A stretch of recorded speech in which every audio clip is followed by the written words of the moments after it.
నమస్తే అండి. నా ఛానల్ పేరు గురువు వైబ్స్ అండి. ఇది నా మొదటి వీడియో.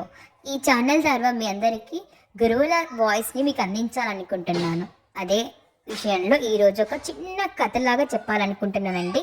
మీకు నచ్చితే మాత్రం ఒక లైక్ చేయండి. ఒకరోజు క్లాస్ అయిపోయింది. పిల్లలందరూ వెళ్ళిపోయారు. క్లాస్ రూమ్ అంతా ఖాళీగా ఉంది.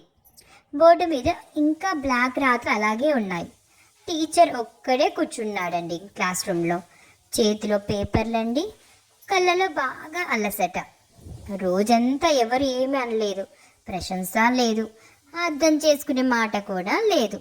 అలాగే ఒకరోజు అదే క్లాస్లోకి ఒక పిల్లాడి జీవితంలో గెలిచాడు అనే ఒక వార్త విన్నప్పుడు ఆ టీచర్ ముఖంలో చిరునవ్వు మరియు అన్ని అలసటలు అలా మాయమైపోయాయి. ఎందుకంటే టీచర్కి జీతం కాదు, ఒక పిల్లాడి విజయం అసలైన బహుమతి. మీకు నచ్చిందండి ఈ కథ? ఇది గురువు వైబ్స్ అండి.